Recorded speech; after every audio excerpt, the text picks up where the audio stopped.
Story time on when I flew to another state to meet this young lit nigga that's lit on the internet. And to me, I felt like he was cat.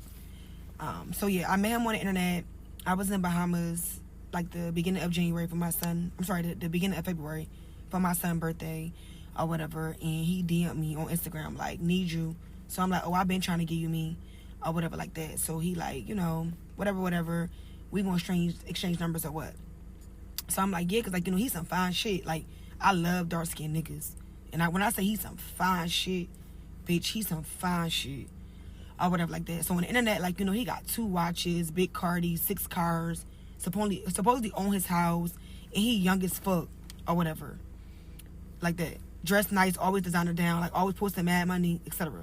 So like, that's my type. I love me a hood get money nigga.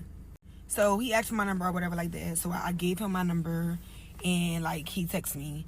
And I'm not gonna lie, like, it was little signs that I didn't like. Like, if I'm on vacation with my kids, like, I remember I posted my drink or whatever, and I didn't text him right back.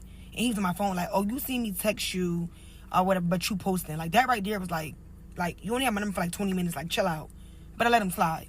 So we planned to see each other or whatever like this, like, whatever like that on this Saturday. Let's say this Saturday, right? And we planned for me to come Valentine's Day weekend or whatever. And he really was on some shit where, like, he was like, oh, come whatever, what day, what time, it don't even matter. Like, whenever you could come, just come. So I chose that weekend because I'm free every other weekend for my kids. They go with their dad or whatever like that. So that was my free weekend. So I ain't gonna lie, y'all, I thought he was a fake page at first or whatever like that, because it just was like too good to be true. So we would only text, and like, he'll tell me to FaceTime him, but by the time I FaceTime him or whatever, he not answering. Now he got an excuse, or he don't FaceTime back. So bitch, I started thinking like, bitch, I'm gonna get catfish if I go down here. So I told him, I'm like, look, this Wednesday, like the Wednesday before the Friday. So I'm like, FaceTime me before Friday or I'm not coming. So now he got all that energy, he FaceTime me, etc. I got him on the phone before you really couldn't, like, he'd just be texting and shit like that.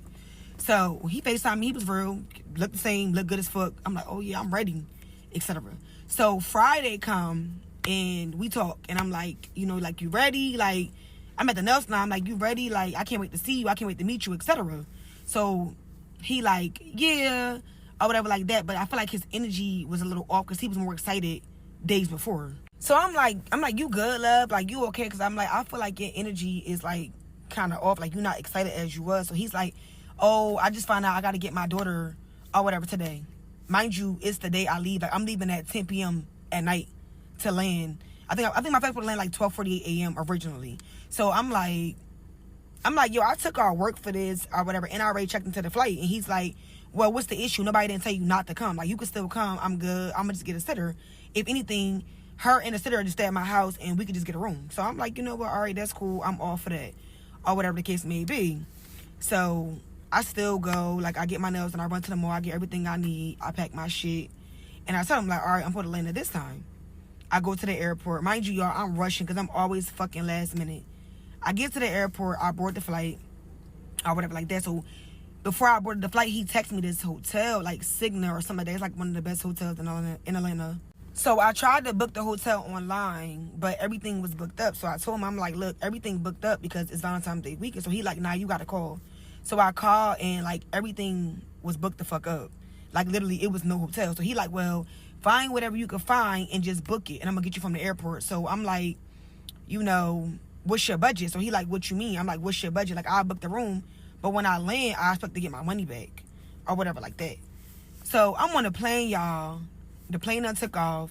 So the nigga like, oh, the least you could do is pay for the room. So I'm like, huh? So this when the mishap coming, because I get it. Okay, we supposed to stay at your house originally, but then your child came into play. So now we got to go stay somewhere else, which is cool, because I think a hotel is better anyway, because you don't know me and I don't know you. And it's more safer, I feel like. So he like, yeah, like, you can pay for the room. I'm going to fund the rest of the trip.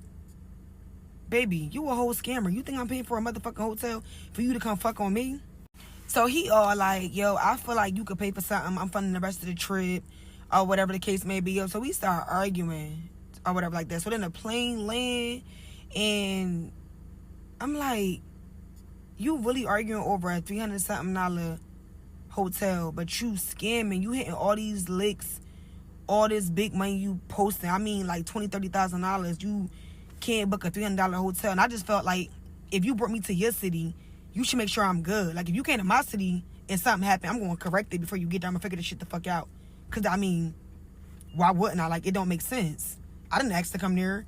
You wanted to come. Now, I agree we wanted to see each other, but still, like, what? So, when I landed, the nigga arguing, going all back and forth with shit. So, I'm like, listen, cancel your sitter. Stay home with your kid. Go ahead and buy. I'm cool. Like, I ain't even link you no more, etc. Y'all, this nigga was like, oh, you must be coming to come see another nigga. Nigga, what?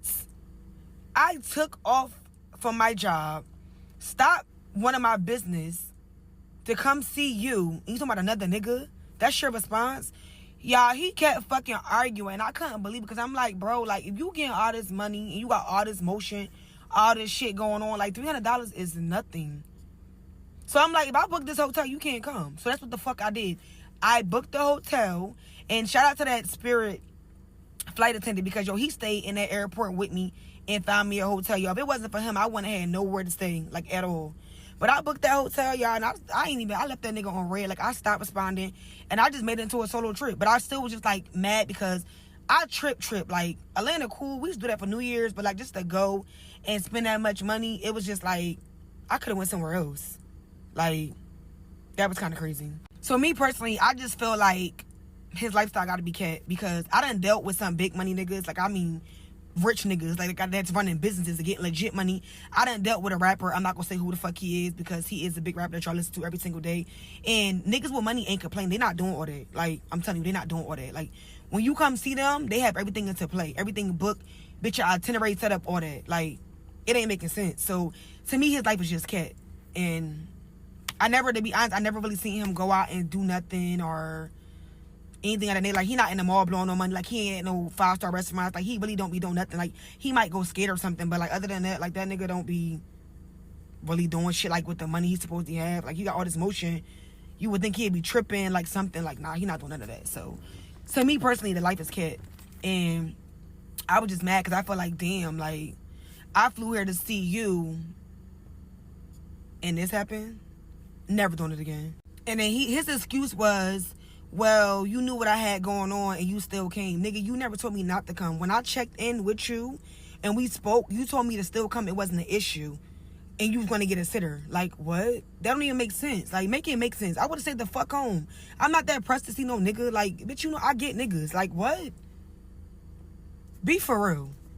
I was just upset at the fact that you still allowed me to come or whatever like that, knowing that you was gonna do that or whatever the case may be. And I'm not saying he lying about getting his kid, because bitches do that. Like, bitches that know it's a Valentine's Day week or something going on and be like, oh yeah, you not, I'm gonna stick him with the kid because I don't want him to be with no other bitch. So it do be like that, but still, like, come on, yo. Like, I don't live down the street. I live in another state. I flew there.